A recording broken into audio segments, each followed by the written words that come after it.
President Bongbong Marcos orders the creation of a panel of prosecutors that will focus on the murder case of Negros Oriental Governor Roel DEGAMO. The Justice Department finds probable cause to charge 7 fratmen for the alleged hazing death of an Adamson University student. The oil spill in Mindoro Oriental is beginning to take its toll on the tourism industry.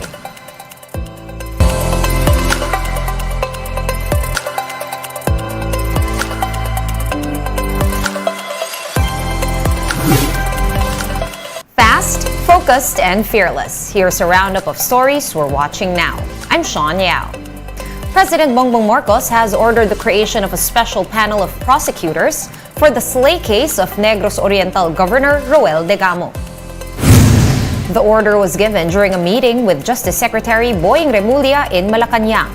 Remulla says that the president wants to resolve the case and to stabilize the situation in the province.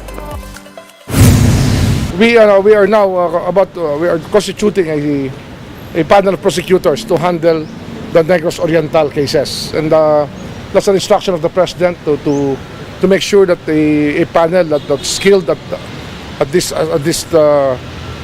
level of skill is already there to evaluate the cases so that no stones will be left unturned. The Justice Secretary also confirmed that DEGAMO's case will be transferred to a Manila court. The DOJ made this request to ensure the safety of witnesses who want to come forward. Cases will be filed in Negros Oriental first, and then when they're raffled off, they will be transferred to Manila. The cases are heard in a safer venue, in a place where people may be able to speak freely, because many of them are afraid to speak. Meantime, Malacanang has declared March 16, Thursday, as a special non-working holiday in Negros Oriental. This is to allow Negrenses to pay their last respects to slain Governor Roel DEGAMO, who will be buried in his hometown of Siaton tomorrow. And the House of Representatives is giving Negros Oriental Congressman Arnie Teves 5 days to explain his expired travel authority. House Committee on Ethics Chairman Filimon Espares said they will send Teves a letter regarding the matter. If the lawmaker fails to respond, he will have to face the Ethics Committee. Teves' travel clearance to the United States expired on March 9. Ang una talaga nating panawagan sa kanya is harapin niya ang mga sinasabi dito. Kung kaya sana, talagang mag-report siya dito sa House to explain with the Speaker personally. Yun ang the best para tapos na rin tayo on this issue. We're bringing you more stories after this quick break. Keep it here on One News.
You're still watching One News Now. I'm Sean Yao. The Justice Department indicts 7 members of the Tau Gamma Phi fraternity for the alleged death by hazing of John Matthew Salilig. State prosecutors found probable cause to charge these fratmen from Adamson University. Earl Romero, Tung Cheng Teng Jr., Jerome Ochoco Balot, Sandro Victorino, Michael Recalde, Mark Munoz Pedrosa, and Daniel Perry. They will be facing raps for violating the anti-hazing law of 2018. The DOJ will also file 2 separate criminal information against the suspects for violation of the act prohibiting violent initiation rights. In other news, the Tourism Department is concerned about the impact of the Oriental Mindoro oil spill on the tourism sector. DOT Secretary Cristina Frasco said that they are in close coordination with other concerned agencies like the Department of Environment and Natural Resources, the Philippine Coast Guard, and local government units to minimize the negative effects of the massive oil leak.